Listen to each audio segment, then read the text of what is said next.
السلام علیکم، کیا حال چال ہے؟ میں امی کے گھر سے واپس آ گئی جلدی میں، یہ کیونکہ مجھے پھپھو کے بیٹے کا فون آیا تھا، وہ عمرہ کر کے آئے تھے، تو میں نے کہا کہ ہم جلدی سے اپنے گھر کی صفائی کر لیں، تو چادریں نکالی صوفوں پر کور ڈالنے کے لیے تاکہ اچھی طرح صفائی ہو جائے۔ ماشاءاللہ سے یہ صفائی کر کے ہم فارغ ہو گئے تھے، تو ماشاءاللہ سے دیکھیں صوفہ نکھر گیا تھا اور پورا فیملی حال بھی ہے جو چٹا چٹا لگن لگ پیا سی، پردے پیچھے کر دیتے اور ایڑے کارنر وچ میں رکھیا پھول، مینوں بڑا پسند ہے، بڑا یونیک جہا ہے، تے روشنی آ رہی سی باہر کیونکہ آگے پردے ہوتے ہیں فیملی ہال میں پہلے، تو اب وہ آگے سے پیچھے کر دیے تھے، تو اس وجہ سے سارا فیملی ہال روشن تھا۔ اصل میں دل خوش ہو رہا تھا کہ پھپھو کا بیٹا ہمارے گھر آ رہا ہے۔ پھر میں چلی گئی کچن میں کیونکہ مجھے کھانا بھی ریڈی کرنا تھا، گیس نے بہت پریشان کیا ہوا ہے۔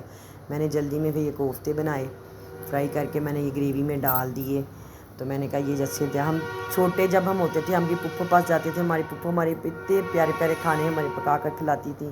اللہ تعالیٰ انہوں کو جنت نصیب کرے کیونکہ اب وہ اس دنیا میں نہیں ہیں۔ ہماری بڑی پیاری پھپھو تھی، پھپھو کم دوست وہ ہماری زیادہ تھیں، تو اسی طرح پھر ہمارا بھی دل کر رہا تھا کہ ہم بھی اپنے بھائی کی اسی طرح خدمت کریں، تو بہت اچھا لگ رہا تھا کہ وہ اس کو ہم یاد تھے۔ رشتے بڑے انمول ہوتے ہیں، بس نبھانے پر ہے سارا۔ تو پھر میں نے سوچا کہ ایک سالن میں اور بنا لوں، تو میں نے پھر یہ جلدی سے گوشت بھی ساتھ آ گیا ہوا تھا گھر میں نے وہ صاف صوف کر کے اس میں لہسن پیاز ادرک ہر چیز مرچ وغیرہ ایڈ کر دی تھی، ٹماٹر بھی کر دیا تھا ایڈ کہ جلدی سے یہ بن جائے۔ پھر میں نے اس کو چولہے پر رکھ دیا، میں نے کہا تاکہ یہ تیار ہو جائے۔ اس کے ساتھ میں اور پھر کاموں میں بھی مصروف ہو گئی، میں نے کہا کہ مجھے اور بھی بہت سارے کام نپٹانے تھے، تو آپ انشاءاللہ تعالیٰ خیر و عافیت رکھے۔ مہمان تو رحمت ہوتے ہیں، تو اپنا قسمت اور اپنا مقدر لے کر آتے ہیں، تو دل بہت خوش بھی تھا اور اداس بھی تھا اپنی پھپھو کی وجہ سے۔ پھر میں جب باہر نکلی تو میں نے دیکھا، میں کہا ایک دفعہ میں چیک کر لوں کہ فاطمہ نے صفائی اچھی طرح کر لی۔ ماشاءاللہ سے میری بیٹی بہت ہی میرے ساتھ ہیلپ کرتی ہے کیونکہ جتنا ٹائم اسے ملتا ہے وہ میرے ساتھ پورا ہاتھ بٹاتی ہے۔ بیٹیاں بڑی انمول ہوتی ہیں یہ اس نے بیڈ کی ساری صفائی بیڈ روم کی کر دی تھی، اور میں چیک کر رہی تھی کہ بھئی کہیں سے کوئی کمی تو نہیں رہ گئی۔ یہ احمد جہاں سے تیار شیار ہوتا ہے یہ اس کی الماری ہے جی، یہ احمد کا سمجھ لیں سنگار ٹیبل ہے، اور کارنر میں یہ آپ کو پھول نظر آ رہے ہوں گے۔ یہ مجھے پھولوں کا بہت شوق ہے، میں بس چلے تو پورے گھر میں پھول ہی پھول لگا دوں ہر طرف۔ میری عادت ہے کہ میں جب بھی آنکھ کھولوں مجھے سبزہ نظر آئے یا پھر پھول نظر آئیں، اور میں دیکھ رہی تھی فاطمہ نے کرسیوں کی بھی سیٹنگ کر دی تھی، سارا کمرہ صاف ستھرا نیٹ اینڈ کلین کر دیا تھا۔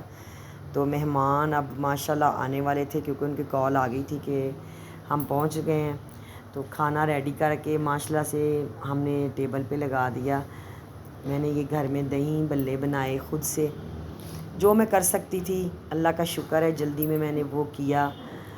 تو یہ ساتھ میں نے پھر شامیاں تیار کیں، اور یہ بھی شامیاں میں نے تیار کی، یہ ساری یعنی کہ ادھر بھی رکھ دی تھی ادھر بھی رکھ دی تھی۔ یہ لوبیے والا میں نے سلاد بنایا، بیچ میں املی ڈالی، اور پھر یہ کوفتے تو کم نظر آ رہے ہیں انڈے نظر آ رہے ہیں کیونکہ وہ کوفتوں کے اوپر گریوی زیادہ مجھ سے ڈل گئی۔ ساتھ میں نے یہ گوشت تیار کر دیا تھا، کسی کو چکن پسند ہوتا ہے کسی کو گوشت پسند ہوتا ہے، اس لیے میں نے 2 سالن تیار کیے تھے۔ تو بس میں بہت خوش ہو رہی تھی، میں کہہ رہی تھی یا اللہ کون سا ٹائم ہونا ہے جب انہوں نے انٹر ہونا ہے۔ میں بلکہ سوچ رہی تھی خود نیچے میں جاتی ہوں ان کے استقبال کے لیے، تو مجھے فاطمہ کہہ رہی تھی نہیں ماما وہ خود ہی اوپر آ جاتے ہیں، کوئی بات نہیں ہے۔ پھر جب میں نے کہا کہ میں جاتی ہوں نیچے، پتہ چل گیا کہ وہ آ گئے ہیں، تو میں نے سوچا چلے میں نیچے اترتی ہوں، مگر پھر میں نے کہا کہ ابھی ٹھہر کے وہ آ جاتے ہیں۔ یہ میں نے پھول منگوائے تھے، میں نے کہا میں اپنے بھائی کے بھابھی کے اور اس کے بچے کے گلے میں ڈالوں گی کہ وہ اللہ کے گھر سے ہو کے آئے ہیں، اللہ تعالیٰ سب کو اپنے گھر کی سعادت نصیب کرے، آمین۔ تو یہ دیکھیں جی ماشاءاللہ سے مہمان گیا، یہ ان کا بیٹا ہے زریش، ہاں جی یہ ان کا بیٹا ہے، تو ماشاءاللہ سے وہ کہتا ہے جی میں نے ڈرائنگ کرنی ہے، وہ مجھ سے کہہ رہا ہے پھپھو مجھے پینسل دیں، تو میں کہہ رہی کہ نہیں میں نے آپ کو پینسل نہیں دینی، اور وہ ضد کر رہا ہے۔ ماشاءاللہ سے اتنا انٹیلیجنٹ ہے۔ اللہ حافظ، امید ہے کہ آپ کو ہمارا بلاگ پسند آیا ہو۔